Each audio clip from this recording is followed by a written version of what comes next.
LinkedIn is pretty amazing at helping you grow your small business. We cannot stop your new clients from emailing you at 3 a.m.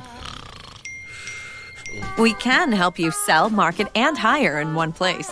We cannot help you be in 3 places at once. And while we can't help you organize your calendar, LinkedIn can help you land more clients so you have a calendar to organize. Grow your small business on LinkedIn. Learn more at linkedin.com/smallbusiness. And we're back with me, Johnny McMurray, on the On the Spot Football podcast for yet another fantastic guest. Tonight's guest is an old friend of mine. We've rekindled that old love flame, and he's here on the spot with us. It's Mr. Adam Harwood. Adam? How are you, John? I'm good, sir. How are you? Great intro. It was good. I was just thinking about that wee candlelit coffee we had not too long ago. Yeah, I know. Just reminiscing. You know? Feels like ages ago now, but probably well. It wasn't too long ago. How's things? Yeah, good, mate.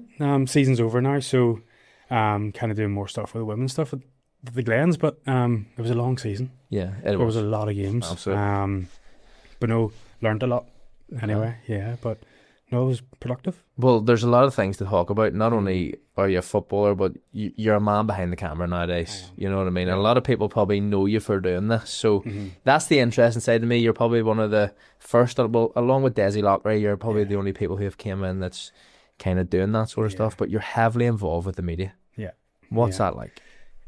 It's brilliant. And as you said there, Desi, I remember my first game for the Glens, and how it came about actually was I actually photographed East Belfast training one night on a Thursday, and then my friend Scott at the Glens, he reached out on a Friday and was like, do you fancy coming up to Inver Park?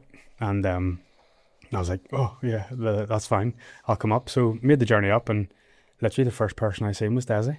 And you see Desi at games, he's got an abundance of equipment. I know. He's got a small deposit for a house in his car, but I'm kind of glad that I met him that night, because every time you see Desi, you learn something new. Yeah. And he's just, what you see is what you get with him.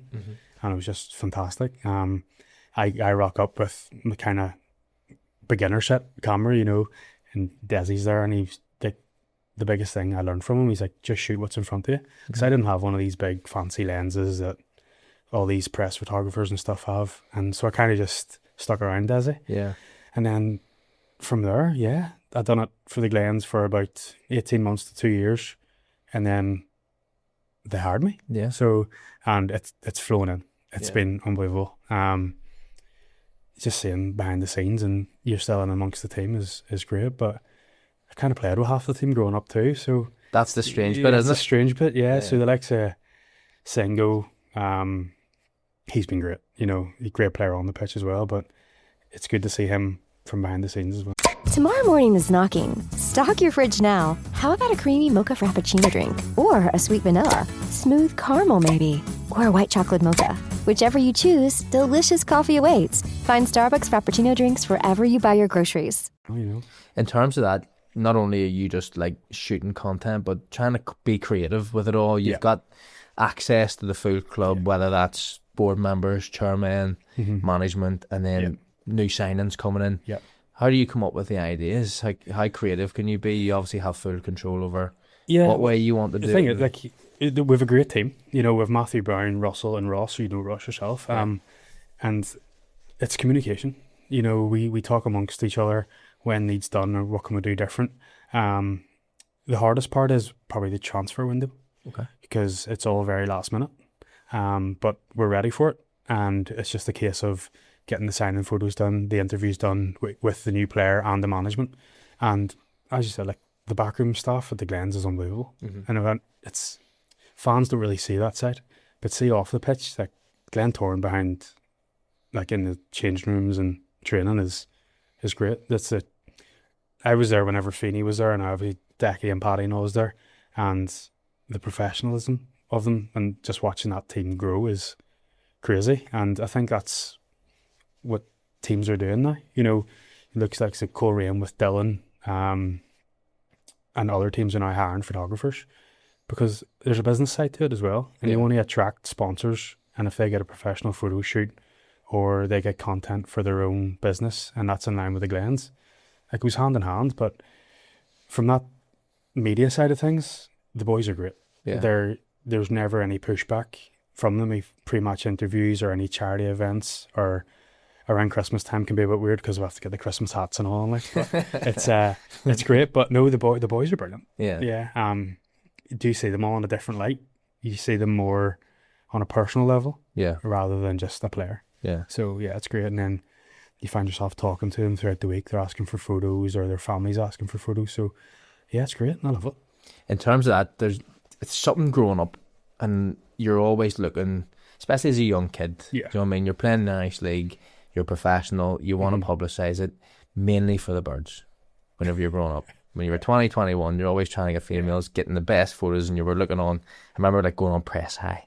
It was like the thing back in the day, and you had to click through to try and see if you could find a photo, or your name on the back of your top and stuff. Like old iconic photos. But do you have a thing in your mind where you know, like, I want that sort of shot because I know that the player like that? Yeah, absolutely. And you go into it with a shot list in your head, and it's all about capturing emotion. You know, I think this year was 50-50 between photos of players and fans, especially the Oval this year. But it was bouncing. Yeah. And the fans have been a lot more animated. Decky on the line has been great for photos, you know, and just capturing that. And you just don't get me wrong, you do take your photos that aren't going to go anywhere. They're not even going to get edited or uploaded into your laptop or whatever like that. But trying to do something different every week would be good. Just try and mix it up with like finer details. So like, you know, the likes of their boots, or if they're putting their shin guards on, or like that raw emotion of a celebration, the likes of MJ this year, like, he ran straight down the camera for a winner. Everything. Yeah, exactly. They know what they're doing. You know, especially sometimes when it comes to penalties, they'll stand on a certain side. Usually stand on the side the fans are at, just because all the players run that way. But just trying to do something different every week is what you're aiming for. And like, I'm still learning. Like, I've only been doing football for 3-4 years. You know, I kind of started off doing the fitness sort of side of things, and then got into football. But yeah, I'm still learning. You're just trying to better your skill set every week. Well, there's more that we're going to touch on, because the whole idea of the Glens and how Glentoran's developed over the last year or two is such a huge talking point at the minute with the club, and Ali being involved, and recent conversations about staying, and it's all very positive from that mindset. But in terms of the club's growth and what it's like, obviously I want to get your opinion without putting you in the hot seat too much. But, it's just, the best word I could probably use for it is professional. And there is a lot of work going on behind the scenes. The likes of the ones I said earlier, Matthew, Russell and Ross, like, they haven't stopped. You probably speak to Ross a couple of times whenever you're doing your NIFL stuff or anything like that. But yeah, it's just the professionals. In Ali's interview last week, you can see the kind of direction he wants to take a club. It's not like there's meaning behind it, and you can see that. Like, look at the likes of the crowds the last, all season even, you know, even up that last game at Coleraine. I know the result didn't go our way, but you know, you're 1,500, 1,600 people that are in Coleraine for 1 o'clock already there. You know, you're not going to see that in any other club in the Irish League, I think, anyway. But professionalism and the hunger that the guys have is second to none. Ali's conversation there, I thought, was quite positive, but it also showed the fact that he's raging that they didn't get over the line. That's a good thing. Yeah, 100%. I think that's a good thing. Yeah. Yes, we got that European spot, and as he said, Europe is minimum, and it is for that stature club. And if I get a European trip out of it to get some photos, it'd be even better. One or a couple of them. But it's not even that. Like the women's team, they're Champions League this year. Yeah. They're Champions League every minimum. Yeah. And they won the league last year. And like I was at the game last night, and what Kim is doing there is unbelievable. The way they're just popping the ball about and the standard of goals they're playing is unreal. Yeah. And that then, between Decky and Kim, you know, that's going to drip feed throughout the whole academy business, the whole academy structure. And Ali spearheading that positivity and that hunger that he spoke about, it's just leading from the top, and it's just going to go all the way down the club. No, it's definitely refreshing. Once I seen it, I was like, I have to listen to it, because obviously you kind of do your own bits and pieces when you're prepping for stuff, kind of just so you're not misinformed, do you know what I mean? But 100%. It was kind of nice to see how he was still very much interested in telling people he's here for a long time, but how he thought this was the year, and he wasn't happy and content with it not being. But I mean, you get so close, which is perfect, but as long as you keep taking those steps. Yeah, 100%. And like that's the highest we've finished in ages, the highest points. And then like our Pat Hoban, highest goal scorer player of the year. If that doesn't show ambition, I don't know what are you going to do. Exactly. Yeah. Right, in terms of that, we have to park it because you have played the game. I have. You've been a professional. You've went through it all. But not only that, we played together. We did for a short period of time. We represented Northern Ireland together. We had good times. We had good trips. So, how did it all get started for you? Because you were kind of that size, similar to me at the time. Whenever we were like 15, 16. So, talk to me. How did it go? Yeah, well, kind of growing up in East Belfast, played for Newbridge. I don't know how many people know Stuart Harvey. He's a Blackburn now at the minute. So I played Newbridge, and then kind of went into Lisburn Youth, and then from there it's kind of schoolboys where me and you started playing together. And then went to Glenavon, and that's whenever I was playing with Singo, Reece Marshall. Like there was a few in that team. Yeah.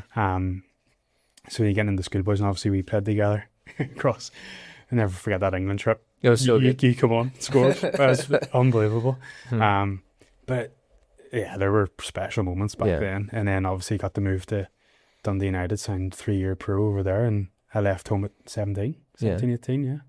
So talk to me about that, because I don't want to jump too far, but you obviously signed for Glenavon. Obviously their youth structure's fantastic, even at the minute. It is, do you know what I mean? Back then it was too. You've seen the players, it was, as you talked on, like Singo, you have Reece Marshall, who's stalemate in the league for a long time, and those sorts of players don't come from nothing. No. Do you know what I mean? So what was that like going to Glenavon? How competitive was it? And it obviously put you in good stead to go into. Yeah, so as I was like maybe 15, 16, and then you're kind of playing reserve team football, and it was good. But I think one of the biggest things that probably hardened me as a player, I had played for East Belfast when I was 13, 14 in the men's team. Yeah. And it was like different level. So stepping up into that reserve team football, it was not too foreign.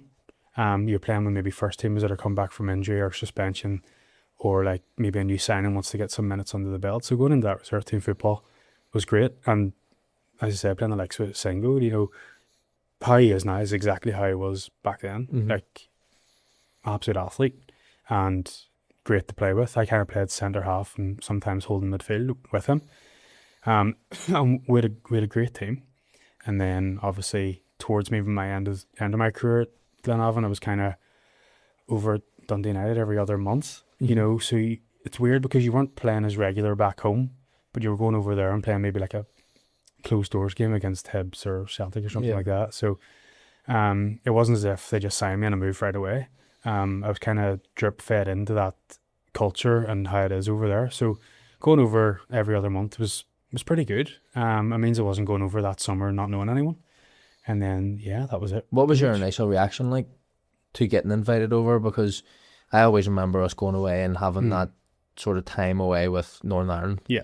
And we went to England and Jersey, Wales, Guernsey and something like Wales. that. Yeah, there's a few. And then you were pretty much, you were set, you were going. Yeah. Do you know what I mean? So everybody had knew that process was coming and you pretty much agreed to go. But what was it like being at Glenavon, being away, coming back?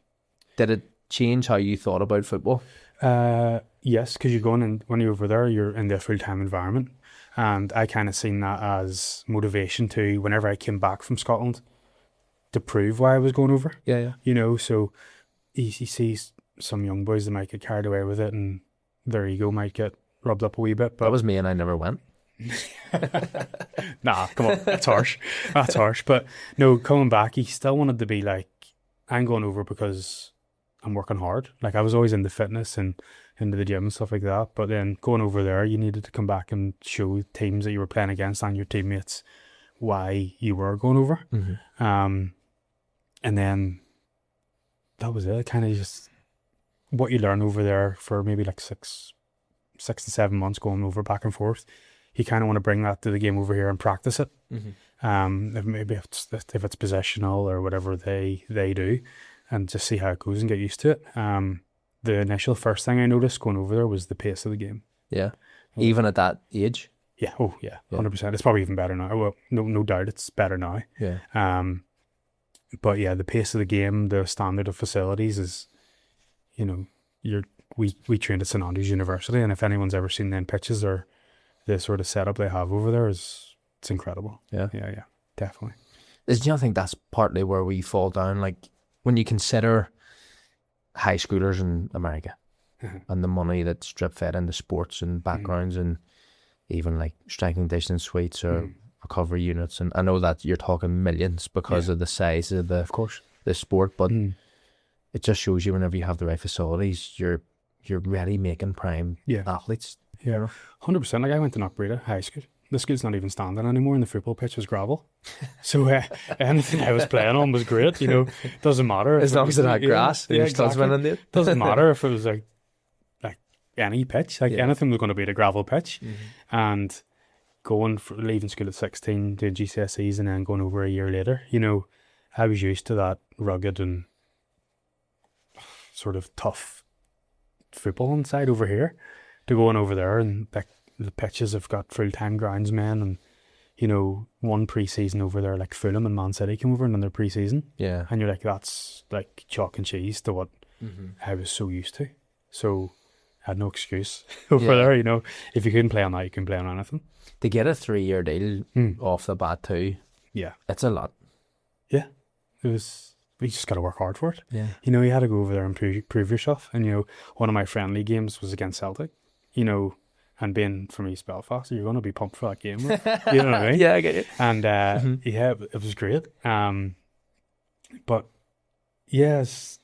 And most of your games are they at their training facility? So you're going to, like, Lennoxtown and stuff, and they're going to you guys? Yeah, they were. But actually, you know, some of the games were actually in the stadiums as well. You know, because over there it's called the Development League, or Reserves, if you want to call it. I think it's under 23 or something that it's called. But no, you're playing in the stadiums. You're getting used to that changing room setup. You're walking out on the pitch. Don't get me wrong, you might not have the crowds. Obviously, you're not going to have the crowds the first team have. But, you know, you're still in that environment.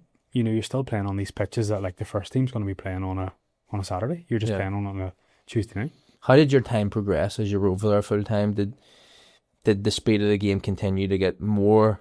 Did you feel like you were capable of staying on? Yeah, no, you get used to it pretty quick. You have no choice. You have to get used to it, or you get found out pretty quickly. And as I said, like, you know, the speed of the game is so fast over there, but they can play quick over there because the pitches are so good and the facilities are great. But that stems from the training. Yeah, you know, Stevie Campbell, who was my manager at Dundee United, he was incredible. He was like, play the way he train the way he play, and that happened. You know, if there was tussles in training, like, he just let them sort it out between them. How did you compete though? Like, whenever you think about the big two, so like Celtic and Rangers, obviously, are probably primed in picking these elite kids. Was there a massive difference in those two teams, or was most teams kind of similar in aspects that you could actually still compete? Yeah, it is. They were pretty similar over there. You know, as I said, it is a development league, so every team is trying to push to win that league. But obviously, the likes of Celtic and Rangers, you know, they have a bigger pool and probably attract more players. Absolutely, yeah. And their first team squads are probably a wee bit bigger. So they're going to have the likes of first teamers coming down that have maybe played 15 to 20 games already in that league. They've picked up an injury, and then they're playing development league games. You know, maybe if they're only playing 30, 20 minutes, you know, like I remember we played a closed doors game against Hibs, and Scotty Allen, who was at Larne there, like, that's the sort of level you're talking about. And he was, I know he's retired and stuff now, but see, whenever he was at Hibs, like, he was unbelievable. And it's full. Actually played against Andy Ryan too. Did you? He was at Hamilton with a guy, Eamon Brophy. Okay. Nightmare. Yeah. Yeah, I prefer the market striker that's tall and physical. You want the battle. Yeah. Or, because I know where he is, but the likes of like a small nippy one, you're like, where is he? Yeah. But yeah, like, I still like, if a couple, it was a European match whenever I played Shamrock Rovers, like I was talking to Andy after the game and stuff for a wee while, and it's kind of gone full circle. But yeah, the pace of the game, even at reserve level, was still, because you want to move up, you want to progress into that first team if you can. Did you feel like you were close? Yeah, I trained with the first team a couple of times. Yeah. And then that's another step up. Yeah. That's a different game. Okay. Like, you know, Andy Robertson was in that team. Okay. The likes of Stuart Armstrong, Ryan Gold, he signed for Sporting Lisbon whenever I was there. But whenever you're stepping up in the likes of Andy Robertson's training, in hindsight now you see that. Yeah. But at the time you don't. But, you know. Well, that's a question actually. Yeah. At that stage, did you think that he was going to go from there? Was it Hull? Hull, and then Hull to Liverpool. Yeah. Oh yeah. You could see that ability. I think he was only at Dundee United for one season. Yeah. And I remember, like, I think it was the Everton manager at the time, Roberto Martinez, and Steve Bruce were up watching him, and obviously he made that move to Hull. He signed the same day with Harry Maguire. Right. So when you think about that, and you know what you see with Andy off the pitch, you know, I know Liverpool do a lot of media like behind the scenes stuff. What you see is exactly the same. Just how him being him. Just him being. He's just a normal guy. Like these guys are human. Yeah. But it's crazy to say that, but that's the kind of level you were talking about whenever you went up into that first team, you know. In terms of that, Andy's obviously went to Hull. Yeah. You went a different direction. Yeah, so my last year at Dundee United, they wanted me to get more regular first team football, so I went out and loaned to Montrose. They were in League One at the time. Okay. And then that's whenever I seen another step up, because at development level, you're not playing for like win bonuses or anything like that. But then as soon as you go into these first team games at Championship League One, they're playing for win bonuses. You know, the salaries aren't amazing, so you might find that their win bonus might pay for their car or their mortgage or something like that. So then it becomes a lot more adult. Is the best way. You're playing as well. Intense, and you're playing with maybe a couple of thousand people in the crowd now. My debut for Montrose, like, I think we got beat 3-0, and that manager just tore everyone apart. Yeah. Yeah. But it was like, you need that. Were they full time? No. So were you still able to train, or were you So just down there? I went Tuesday and Thursday night. I trained the game on a Saturday. It was weird, but it was like a semi-pro contract at Montrose. Right. And then, or you signed a pro, but then that was part-time. Yeah, part-time. So I was training Monday, Tuesday, Thursday, Friday, and then a game on Saturday. So I would still be full-time. You know, if I was training on a Tuesday and Thursday with Montrose, it would be like recovery or a gym session with Dundee United in the morning. Because you still want to stay in that. And was it close? Oh yeah, boys were really, really close. We all lived in the same house. Fair. The house was massive. Yeah. The guy Gordon Grady who ran it. Everyone's a professional. You know, it was good. But going out in Montrose, you learned a lot. That's who I signed for. Then after Dundee United. What was that like? Good. Yeah. Yeah, it was good fun. I was there. Is that your like sort of indication that like I'm now in men's football properly? Oh yeah. And 100%. were you raging at the fact that you weren't able to stay at Dundee at all? You have that initial disappointment, but then it's like, what's that going to do? You just have to get on with it. Yeah. You know, that football's cutthroat. Even growing up playing with like to yourself, you know, the age we were playing at, you were cut from squads. Yeah. Left, right, and centre if you weren't up to scratch. So there maybe is a thing of playing over here that it is so good that it is cutthroat that you don't get too upset if something doesn't go your way, you know. Not used to it, but no, it's character building, and like I said, we kind of negotiated that sort of thing before Dundee United released me. So it wasn't if I was going into like foreign territory with new teams, new players. Like it was just a case of I was now then moving to teams, essentially. And yeah, time there was good. And then obviously came back home after that. If you can sum up your time at Montrose, what was the biggest learning curve for you? Men's football. 100%. Going from that development team football and the men's football and the physicality of it. You know, like development games, you know, they weren't as physical as the men's football. And that could be like an age thing or a development thing.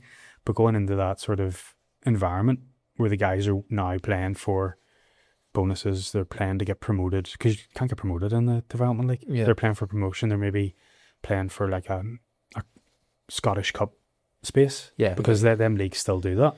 Obviously the higher up you are in the league, you're going to get a better draw, which is then going to bring more money into the club. So then there's that added pressure to it. Well, not pressure, but there's that added element to it as well, rather than just playing development football. And were they competing at this stage? Yeah, there was that Ambury Cup. Okay. There was that. So I think there was some teams from here in that as well, maybe. I can't remember. So yeah, it was good. I enjoyed it. They're a great bunch of guys. Yeah. I really enjoyed my time there, yeah.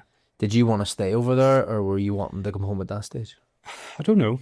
It was weird because like I was away for 7 years. Like looking back now, that is long, but I've been home now at the same time I've been away. Yeah. You know, so and it's flying. And then what it was, I was coming back home maybe every month, every other month, and Belfast just was getting better. Yeah. And then I was like, you know what, I think I've done my time here. Yeah, maybe go back. Maybe go back, yeah. And I haven't looked back since. In terms of coming back though and playing, was it always in your mind to continue to do that? Yeah. Yeah, and then I signed for Dungannon Swifts. I was there for a year and a half. Yeah, a year and a half at Swifts. That was a great squad. Who was the manager at that stage? Chris Lindsay. Okay, yeah. Chris Lindsay. We had a great squad. There was like Shannon Clucas,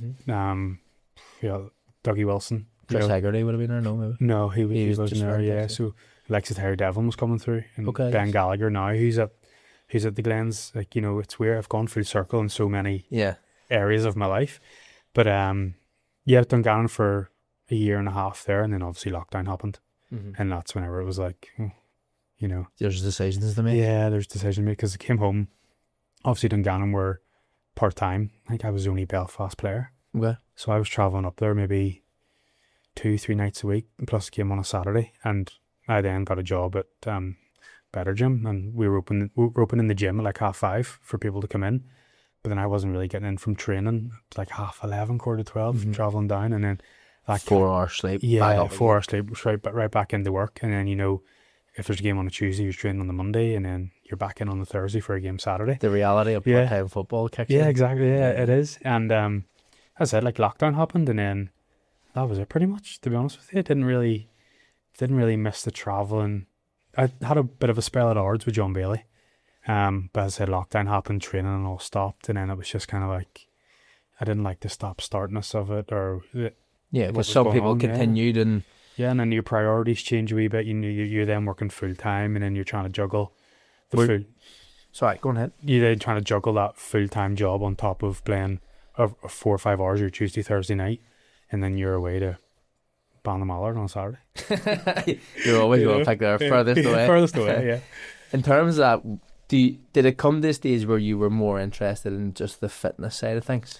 Well, I was always interested in the fitness side of things. And then, fortunately, now I'm able to have my own place. Yeah. So I got to the stage where I was trying to grow a business while playing football.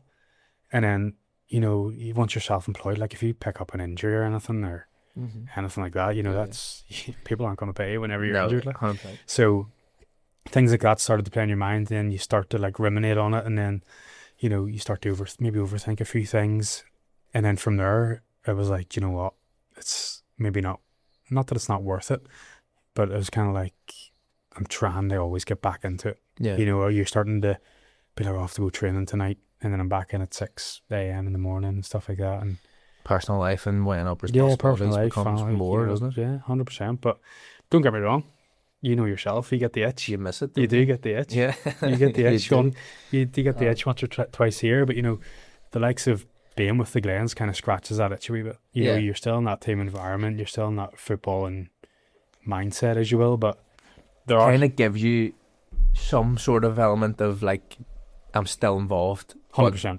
You're still so far not involved, if that makes sense. Yeah, you're right on the cusp. Yeah. You know, you're going to training with the guys, or you're going to do media stuff, and there's no pressure on you. You're just there to take photos, take videos, and clip some stuff together. But then if it was on the other side of the camera, it's a completely different life. Yeah. 100%. So, you know, maybe being involved with the media at the Glens and with all the rest of the guys, you know, as I said, probably is scratching that itch a wee bit, you know. Where you're potentially considering a comeback. I don't know. Who knows? Are you? Yes. I will if you will. We need a big club though.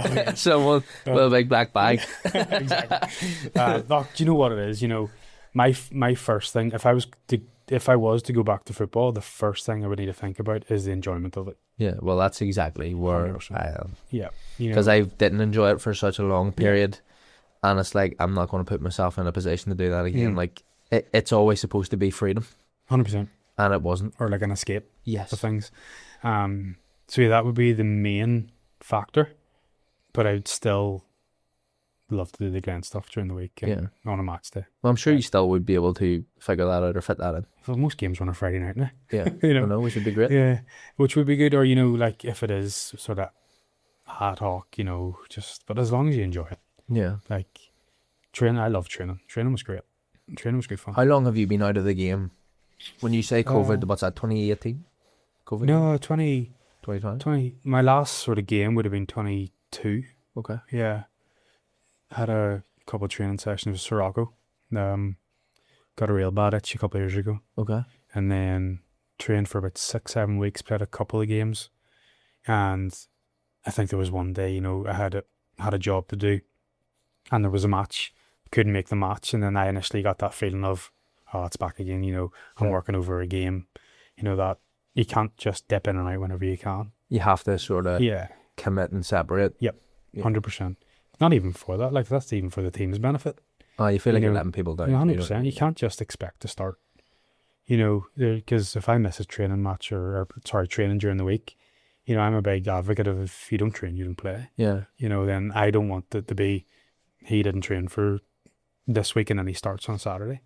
That doesn't sit right with me, even if it was me or anything like that, So, as I said, enjoyment would be the first aspect of it. If you did go back, like if hindsight, put cues up, what level do you think? Any level? Yeah. Yeah. It's been a while. It just depends on who phones. If anyone phones? Who's already phoned? Gosh, I don't know. We don't know. I don't know. It's don't get me wrong. It is always this time of year, and there is some local teams that do pick up the phone. Yeah. People who have been out of the game for a wee while, or people you've had friendships with who know. Yeah, or it could be a case of you bump into someone when you're out. Yeah. And they're involved with a team somehow, and then before you know it, they've got your number and they're giving you the spiel twice a week. Yeah. But yeah, you never know. The kid. What are we now? 30? 30, yeah. I'm 31, yeah. Yeah, well, 31. Slightly So younger than me, maybe. I think it would be a case of, I wouldn't say no. I would go and try a pre-season. Okay. 100%. And then go from there. But you're like fully fit? Oh, yeah. Like not fit, match fit, but you're fit to go? Yeah. Yeah, I still run. Still run and do my bits here and there. And I would play 5-a-side with a couple of guys from the Glens. It's more fans play each other. And you do get on the ball a wee bit and you're like, oh, this is kind of nice. I can play here. Yeah, it's kind of nice. And don't get me wrong, you're just popping it about with a couple of friends and stuff like that. But, if the right environment and the right sort of understanding came along, I couldn't see why not. Yeah. Yeah. In terms of the Glens, right, and the work that you do with the Glens, picking up a camera was obviously something that you always had a massive interest in, a keen interest. Yeah. How has that materialised for you, and how does that give you a whole different perspective on football from playing to now media? Well, as you said, I've always kind of been into the media sort of side of things, and then as obviously meeting Desi, my first game, it's just went so quick. But the first thing what I would talk about is there are businesses over here, and they need to promote themselves in a proper way. And that's why you see the likes of teams hiring full-time photographers and media people and commercial managers, general managers, because every team needs that. Yeah. If they want to do well and they want that sort of external investment in, they need to showcase it. And you can't not that you can't do it, but you need the media to showcase that. Yeah. The likes of the sponsors at the Glens, every time they sign a new deal, the sponsor this is. Yeah. They'll come down and do a couple of photo shoots, or, we go out to one of their facilities and we do a photo shoot there, maybe bring a couple of players along and they'll showcase what that supplier has. Yeah. But like, if you go around the Irish League now, there's so many great people doing it. As I said, Dylan at Coleraine, and then the likes of, Amy Robinson. She's big in the women's football and her stuff's great. Yeah. It's just, I think she's in Lisbon Rangers at the minute, and she just done all the Euros there for Northern Ireland. See the likes of that growing, and then the likes of Ballymena, obviously Alan here. Clubs need it. And it's not even just for sponsors; it's for attracting other players. Yeah. If you go and see a team's signed a player, and it's just a photo on a phone, they're going to be like, "There's no effort into this." Where if you go and you do like a teaser reel of a signing, and you're sitting down, you've got them all mic'd up for interviews, and then Decky's doing one with them, that's going to be attractive to the other players. And as you said, players love photos. Yeah. No, they do. Yeah, 100%. Yeah. You want the memories, don't you? So my perspective on the game is maybe seeing that business side to it a lot more, and the likes of working with Russell, Ross and Matthew. And obviously Leanne as well, the commercial manager, like, they don't stop. And it could be a case of they phone me on a Monday and be like, can you be at the Oval for Tuesday for a new sponsor, a new player, or something around the club, like a charity event. Yeah. And that's it, like, the Glens is booming that way. In terms of that, do you think that the fans, the people around the club, understand that side of it? They're getting there, 100%, because fans are now asking for photos. Okay. And I don't know if you really noticed at the Oval this year, there was a lot more young people. Okay. And it's maybe a case of seeing families walking into the Oval. They're going to want a photograph of them. You know, there's a few stories you have. Like, you know, I got a granda with his grandson. The granda's, I think he was on his last chemo session, and he's at the Oval for the first time that season with his grandson, and I was able to take that photo. But in the time, you don't know that. So I post it on my story, or the Glens post it, and then you get the mum replying to him being like, "This is the story of it." And then, like, any fan that approaches me for photos, I just send them it right away. Yeah. You know, I don't gatekeep any fan photos. Like, there's Charge a tenner. Be rich. could be, huh? We need to play it, you know. But yeah, like, yeah, the families and the sort of young people coming to the Oval this year has been great, and it's been great for content. Starting a business can seem like a daunting task, unless you have a partner like Shopify. They have the tools you need to start and grow your business. From designing a website to marketing to selling and beyond, Shopify can help with everything you need. There's a reason millions of companies like Mattel, Heinz, and Allbirds continue to trust and use them. With Shopify on your side, turn your big business idea into... Sign up for your $1 per month trial at shopify.com/special offer. As well. Do you think that that's going to be strategic for most clubs going forward to try and... Well, I mean, for one, it's scratching that itch of a community aspect and a feel to the club to get people through the gate, isn't it? And attendance to go up. And yeah, 100%. And, you know, like, if you're not getting fan photos, you should be. Yeah, because you don't know what stories you're going to pick up from it. Yeah. You know, like, I think every club should be doing it. It should be on the radar. Like, I try and get to a game. If it's 3 o'clock kickoff, I try and get there about 1:15, you know, and get them coming in. And if there's anything like that pops up that we need done then, like, I would just go grab it. Yeah. But, like, you've seen the cup final day. Like, them fan photos were great with the flares. And, you know, don't get me wrong, you do come home after a Saturday night and you look at your inbox and, you know... Can you tell me that? You know, there was 16,000 people in Windsor that day. Did you get a photo of me? I'm like... Where were you? I don't know. 4th row up. Don't really want to check. I know. Jay. Yeah. I was like, where is that? But yeah, like, it is the community aspect, and obviously the Glens have that social partnership as well, and all the fans are involved with that. So you need to incorporate them because they're the backbone of everything. Well, this year's seen a lot of different talent, should we say, in terms of how we're putting out media across the board for the Irish League. Yeah. Different people getting involved. So you've obviously got the likes of clubs doing their own bits, their interviews, post-match, pre-match. You've got BBC doing their sections. You've got NIFL doing their sections. Yeah. How do you see all that materialising over the next couple of years, being in that background? Do you think that that's going to be positive for the league, or do you think it's going to be negative for the league? I think it's all positive. I'm in a fortunate position. I'm able to get stuff that NIFL and BBC can't get. The likes of training, the likes of in the gym sessions. I'm able to get the behind the scenes that maybe these corporate thing people can't get.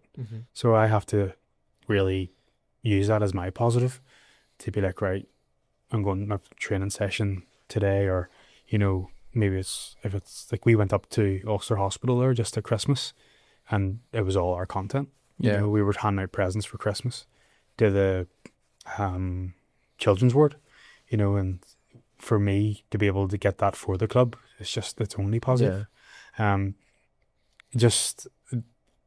just hope there's not any saturation of people getting, you know, you don't want the likes of BBC and all the other ones posting the same stuff. Yeah, you want. So I have to take advantage of. As I said at the very start there, you know, you're trying to capture something different every week, and if I'm able to capture something that no one else can, I'm going to use that to my best of my ability.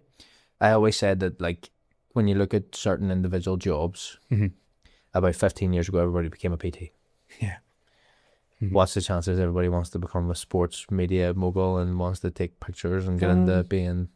Because you're starting to see a lot of people trying to pop up and do it in different spaces. And it's not that there's probably not enough to go around, but there's probably a select few jobs that really entail someone being employed with. Do you know what I mean? There's a lot of free work out there, you Yeah. know, and there's photographers that reach out to me and reach out to the rest of the guys to try and get into games. And, you know, I always look at it as if I was in their position. Yeah. I would want someone to let me into a game to learn, and like to talk to the other press photographers, talk to other club photographers. You know, it's not as if we're all like competitioning against each other. It's my job. Yeah, exactly. Like there's a few of us that I spoke about earlier, and jobs away from football, we bounce off each other. Like if I can't do one, I'll pass it on to Amy or Dylan or anything like that, and then it's vice versa. So anyone that's up and coming, like, yeah, get in there. You know, Yeah. I done it for free for 2 years, and A lot of people only become coaches because they volunteer, don't they? yeah, 100%. And volunteers are immense for any club. Yeah. Like, not just the Glens, like any club in the Irish League, you know. But you come in and learn. That's the only way you're going to learn is to do it. Like, make mistakes. I still make mistakes every week. You know, if it's a case of I grab a shot but then I accidentally like format my card and then lose that photo, you know, you're going to learn that. Or if it's a case of someone who's studying photography or anything like that, you know, get into a game, get into that environment and just make the mistakes that you have to make to better your skill set. You've obviously been around the league a lot this year and the last year. Yep. And there's been massive changes in terms of finances and structures going in place, and even next year with the potential conference league and stuff. But what's been the biggest difference that you've noticed this year across the league? Oh, good question. Competitiveness. You know, the league was so close this year. Not just Glens, like the likes of Coleraine and Larne and all that are up and about there. You know, I think I say it's the best league in the world. You know, I think it's the most maddest league I've ever experienced. It's the maddest league, and there's so much that goes on outside it that like keeps it interesting. You know, it's great, and that competitive side of the Irish League. You know, people say like, oh, the full time football is ruining the Irish League and stuff like that, and top 4 teams are full time. Mm-hmm. You know, that's not a coincidence. Yeah. And to see it's now the battle of the full time ones at the top. And that's just going to come with the likes of that investment from the owners or external, you know, like the Carrick and stuff, getting that American investment. Like, they're only going to develop on that. Yeah.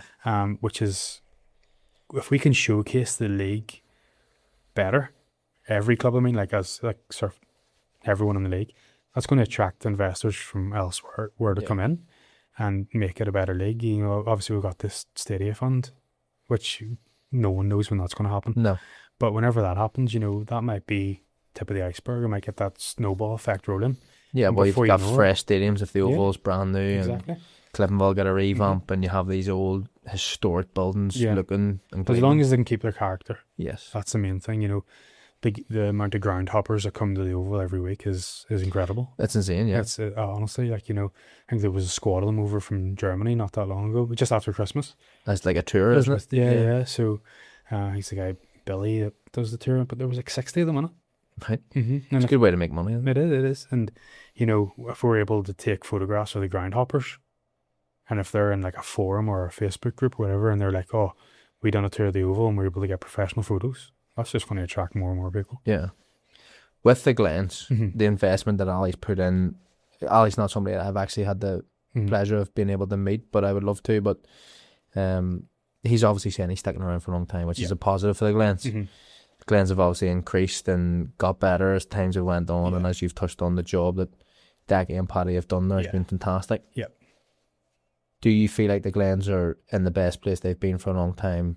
Do you think that they're going to continue to go in that trajectory, or do you think that if they don't sign right that they could drop off? No, I think they're 100% in the right direction. Like, I've been fortunate enough to interview Ali a couple of times, and every time he comes in, he says hello to everyone in the room, shakes everyone's hand in the room, and he's been great. And I think towards the end of the season, obviously that last game was a bit upsetting, like, but you know, if you look at the season on a whole, and some of the performances were incredible. Yeah. You know, and if I think that season there will be attractive to other people, and that could be down to the fans, like that Oval. Like, you maybe done a Nifl night when you were chatting there, and the Oval was bouncing. Yeah. You know, anyone from outside, like even as a neutral, to come to the Oval that night would have been intense. Semi-final against Coleraine, were they? Yeah, that one. Yeah. But that definitely in the right direction, 100%. Like we're not look at the caliber of players we signed. Yeah. They're not going to come here just to not win anything. Fans might say that, they're just here and they think they're going to get it easy, but the guys work hard on and off the pitch. And if the signings we made don't show the direction that the club wants to go in, I don't know what would, because they're A-listers as such. They are. Yeah. They're not far off, but It's just there. they're kind of knocking on the door, and they have been. And Yeah. you've talked for so long how Glentoran's like a sleeping giant near enough, and they're finally getting to this stage where the investment's been in, but for the amount of investment that's went in, it hasn't paid off yet. Not yet. Doesn't say it won't. No. Yeah.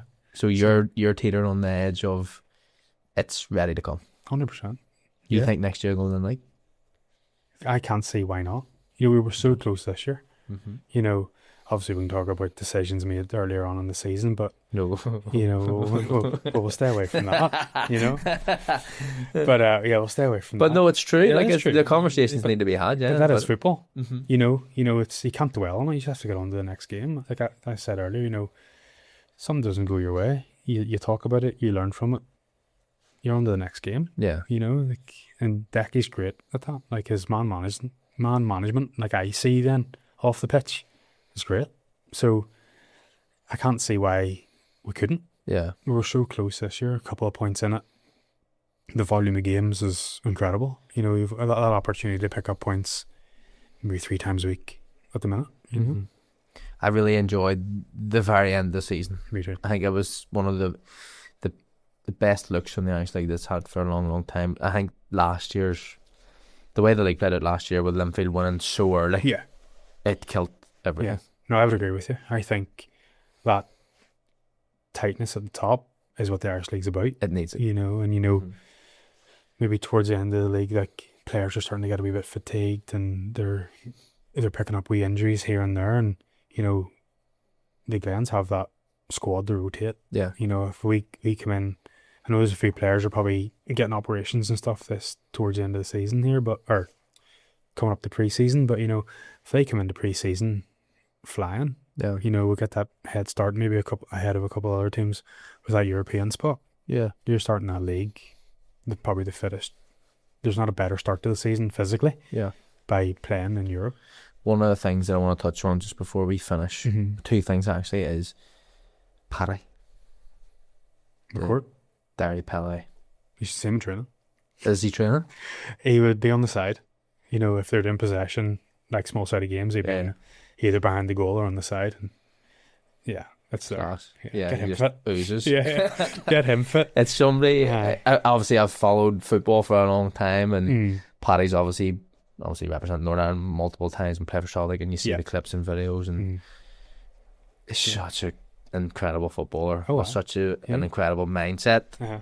How does that transpire into the players? Like, he must be able to guide and give opinions on most things that people must be like. 100%. But Absolutely.